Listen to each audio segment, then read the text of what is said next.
Alright, Nukenites, here we go. The final game of Group B. Possibly the final game. This is one of two very interesting matchups here because this one and the next one, Effort versus Fantasy, they both have similar types of things going on because we have one player in each who is not moving up no matter what, and we have one player in each who is desperately fighting to get into an upper rung tiebreaker. And that is what's going on here. Hwasin has no way of getting out of this group now. But if he defeats YellOw, both he and YellOw will be dropped out. It will be Pure and Zero moving out. Okay, let's get the countdown before I talk a little bit more. 3, 2, 1, 0. But if YellOw wins this, he will put himself into a tiebreaker with Zero and Pure. Zero and Pure have the best position here, but you never know what Hwasin's going to do. Same with the next match. Fantasy will be fighting to get into an upper rung tiebreaker with Shine and Calm, but you never know what Effort's going to do. Down at the 8 o'clock position in green was Hwasin. Up here at the 2 o'clock position in purple is YellOw, the second place, the silver medalist of the last OSL. It's kind of hard to believe that, actually. I mean, YellOw's good. Don't get me wrong. He's good, but I wouldn't call him great. Would you call him great? I don't think I would call him great.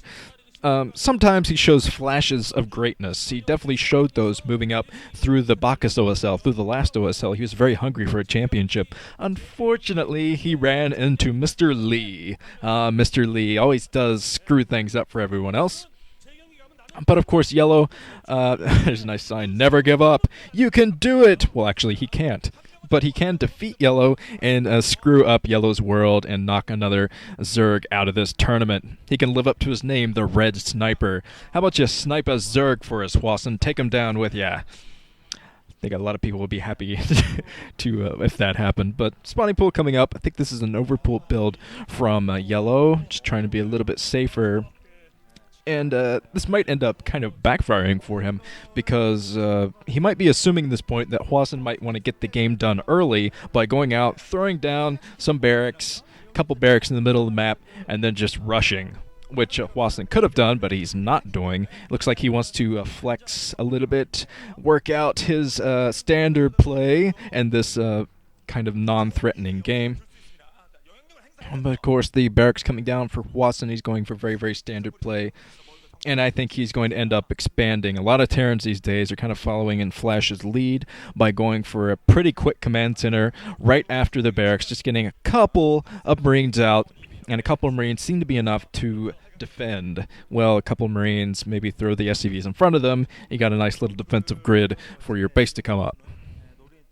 But that makes it very tough to defend against Mutalisk harassment, stuff like that. So I think Terrans, they're still getting their act together as far as this build goes. But okay, looks like Hwasin is going up with 2 SCVs, I think. I think he's scouting. He's eventually going to scout this up here. He's going to see that base coming up. And he sees the Zerglings, so he knows he has to throw down some defenses. I'm not even sure if he has one Marine out, so this could be absolutely horrible for Hwasin. The cross positions are going to work out in his favor, but yeah, it's hard to tell. He still has 2 SCVs in the middle of the map, so I think he could go in with one of them and get the scout. Okay, 2 Marines out. This will be enough as long as there are a couple of SCVs guarding the choke. Because Zerglings, they have crappy AI and they can't, they don't know to attack the SCV to get by them unless you focus fire, which is very, very difficult to do going up a ramp with a bunch of Marines firing on you. 3 Marines out, and the base is coming up. So Hwasin's going to float that over and try to get down an earlier base. I think that was a hatchery coming down inside of the main of YellOw. So it's very, very interesting. Going for a 3rd hatchery before lair probably means he's going to go for a bunch of Zerglings before he transitions into a 3 hatchery Mutalisk build.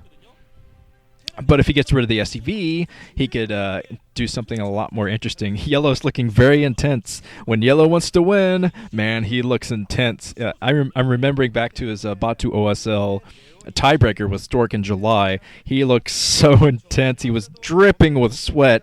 It was extremely gross, and he didn't end up making it out of that. But yes, he got quite a few wins in that 6-game series.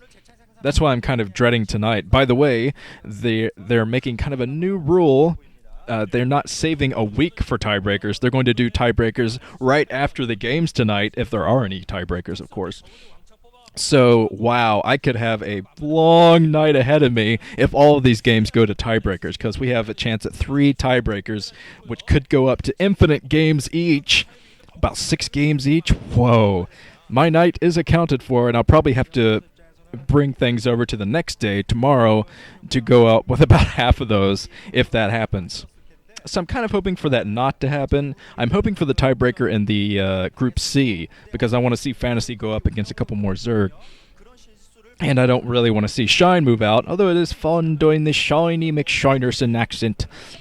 So yes, Shine is actually in a great position to move out if Fantasy doesn't make it past Everett. But we'll see what happens. Spire finally coming down, being completely spotted by Hwasin. So he's in here getting all the scouting information, and that means that YellOw is out with all of his Zerglings. He's just camping out with his Zerglings at the front of the natural expansion of Hwasin.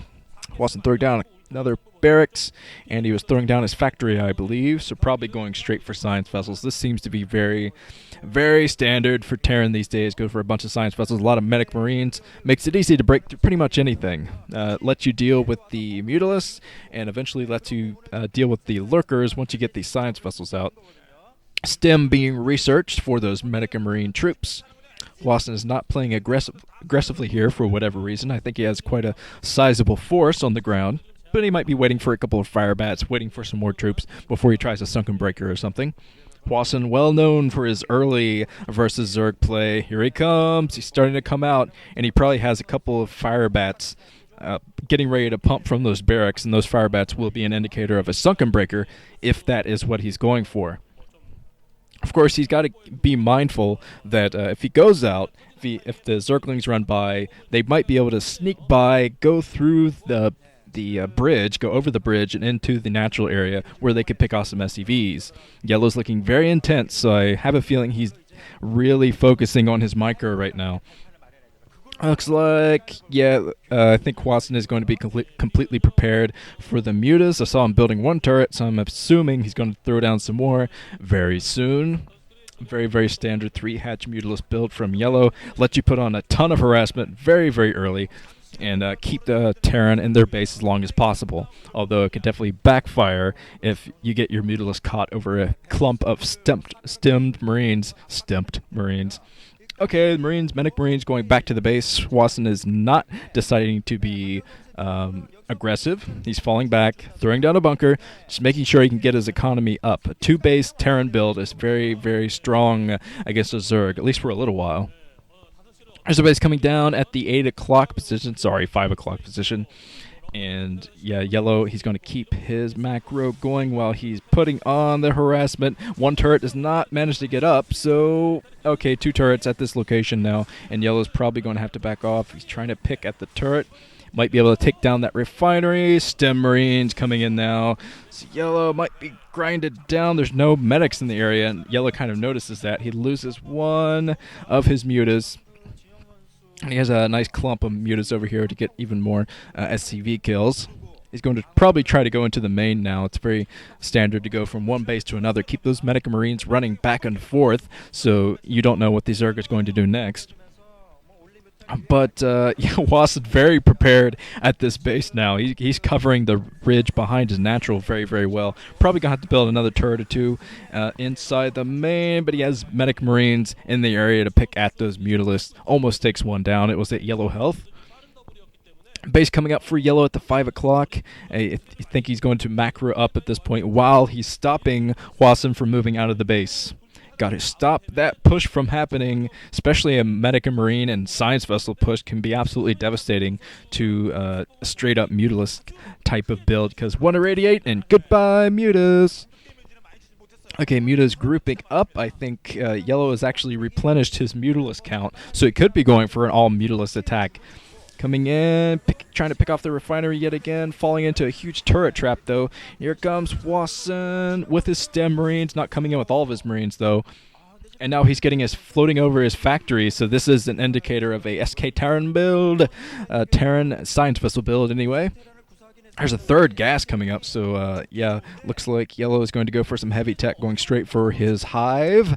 Throws down the queen's nest, and I saw some lurkers out in the area. So yeah, this is going to be an extremely aggressive attack from YellOw, going to try to hold that bridge as long as he can, keep those medic marines from moving out. And Hwasin's going to wait on his science vessel. He's waiting for his science facility come up so he can get the science vessels out. Getting those science vessels out from 2 starports. So